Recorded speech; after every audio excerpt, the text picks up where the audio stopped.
MK jewellery বৰ্তমান সমগ্ৰ অসমৰ এটি চিনাকি নাম MK জুৱেলাৰী 24 বছৰে নিষ্ঠা সততাৰে ৰাইজৰ সেৱাত গুণগত উন্নত মানদণ্ডৰ হলমাৰ্কযুক্ত সোণ ৰূপ হীৰা আদি গহনা গাঁথৰিৰ বৰ্তমান এটি অত্যাধুনিক সম্ভ্ৰান্ত চালে চকুৰোৱা শ্বৰুমলৈ পৰিণত হৈছে ৰাইজৰ আপোন জুৱেলাৰী MK জুৱেলাৰী। বিয়া বাৰু জন্মদিন বা অন্য কোনো বিশেষ মুহূৰ্তত আপোনজনক যদি সোণ ৰূপ হীৰা বা অন্য যিকোনো গহনা উপহাৰ দিব বিচাৰে তেন্তে MK জুৱেলাৰীক সদায় পাব আপোনালোকৰ কাষত। প্ৰিয় গ্ৰাহকসকলৰ যদি সোণ ৰূপ বা তাম আদি গহনা গাঁথৰিৰ কোনো সমস্যা থাকে তেন্তে আমি আমাৰ নিজা কাৰখানাত ততাতৈয়াকৈ গ্ৰাহকৰ সুবিধাৰ প্ৰতি লক্ষ্য ৰাখি তৎক্ষণাত সমাধা কৰোঁ। আপোনাৰ মৰমৰ পুত্ৰ বা জীয়ৰীৰ শুভ বিবাহৰ বাবে আমাৰ শ্বৰুমত হলমাৰ্কযুক্ত বিয়াৰ সম্পূৰ্ণ গহনা পোৱা যাব উচিত মূল্যত আৰু উচিত মানদণ্ডত। পুৰণি সোণৰ গহনা সলনি কৰি অত্যাধুনিক ন ডিজাইনৰ গহনা আমাৰ MK জুৱেলাৰীৰ পৰা ক্ৰয় কৰিব পাৰিব।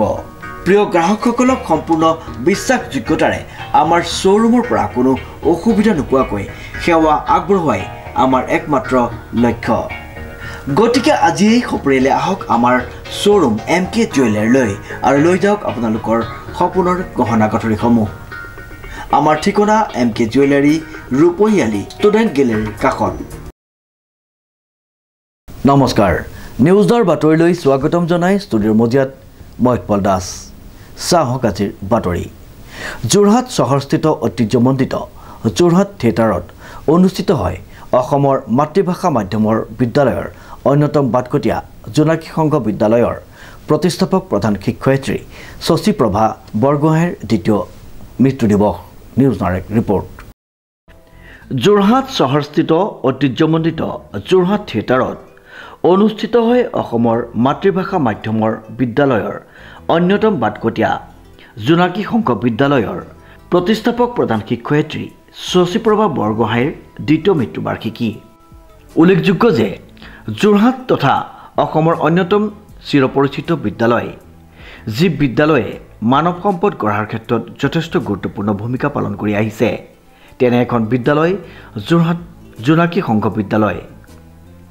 আৰু জোনাকী সংঘ বিদ্যালয়ৰ প্ৰাক্তন ছাত্ৰ ছাত্ৰী মঞ্চৰ উদ্যোগত অসমৰ মাতৃভাষা মাধ্যমৰ বিদ্যালয়ৰ অন্যতম বাটকটীয়া জোনাকী সংঘ বিদ্যালয়ৰ প্ৰতিষ্ঠাপক শ্ৰদ্ধাৰ শশীপ্ৰভা বৰগোহাঁই বাইদেউৰ দ্বিতীয় মৃত্যুবাৰ্ষিকী উপলক্ষে এটি শ্ৰদ্ধাঞ্জলি অনুষ্ঠান আৰু এটি বক্তৃতা অনুষ্ঠান অনুষ্ঠিত কৰা হয়। মঞ্চৰ উদ্যোগত অসমত মাতৃভাষা মাধ্যমৰ বিদ্যালয়ৰ প্ৰতিষ্ঠাৰ অন্যতম বাটকটীয়া জোনাকী সংঘ বিদ্যালয়ৰ প্ৰতিষ্ঠাপক অধ্যক্ষা শশীপ্ৰভা বৰগোহাঁই, যাক আমি বৰবাইদেউ বুলি মাতিছিলোঁ, বৰবাইদেউৰ আজি দ্বিতীয় মৃত্যুবাৰ্ষিকী। দ্বিতীয় মৃত্যুবাৰ্ষিকীত আজি আমি প্ৰাক্তন ছাত্ৰ ছাত্ৰী মঞ্চই যোৰহাট থিয়েটাৰত শ্ৰদ্ধাঞ্জলি আৰু বক্তৃতা অনুষ্ঠানৰ আয়োজন কৰিছোঁ। আৰু আচলতে আজিৰ পৰা প্ৰায় 43 বছৰ আগতেই, 5টা দশক আগতেই শ্ৰদ্ধা বৰবাইদেউ যোৰহাট তথা অসমবাসীলৈ যি সম্পদ দি থৈ গ'ল, সেই সম্পদ হৈছে জোনাকী সংঘ বিদ্যালয়, এক অমূল্য ৰত্ন, আৰু যাৰ যোগেদি আচলতে মানৱ সম্পদ হিচাপে বিগত 4-5টা দশক ধৰি মানৱ সম্পদ হিচাপে গঢ়াৰ এখন কাৰখানাত আচলতে পৰিণত কৰিলে। আৰু জোনাকী সংঘ বিদ্যালয়ৰ প্ৰতিষ্ঠাৰ আঁৰৰ যিখিনি কথা আছিলে, আচলতে এই কথাখিনি আমি উত্তৰ প্ৰজন্মৰ মাজত যাতে আগবঢ়াই লৈ যাব পাৰোঁ, 5টা দশক আগতেই তেওঁলোকে কৰা চিন্তা চৰ্চাবোৰ যাতে আমি উত্তৰ প্ৰজন্মৰ মাজত যাতে আমি কঢ়িয়াই লৈ যাব পাৰোঁ, এই চিন্তা আগত ৰাখি আচলতে শ্ৰদ্ধাঞ্জলি আৰু বক্তৃতা অনুষ্ঠানটো আমি আয়োজন কৰিছোঁ। বক্তৃতা অনুষ্ঠানটোৰ বিষয়টো আমি চিনাক্ত কৰি দিছিলোঁ, নিৰ্বাচিত কৰি দিছিলোঁ যে মাতৃভাষা মাধ্যম প্ৰাতঃস্মৰণীয়সকলৰ অৱদান, প্ৰত্যাহ্বান আৰু সম্ভাৱনা। আপোনালোক সকলোৱে জ্ঞাত যে মাতৃভাষা মাধ্যমৰ ওপৰত বৰ্তমান কি ধৰণে আচলতে বিভিন্ন ধৰণৰ হাতৰি কোব পৰিছে।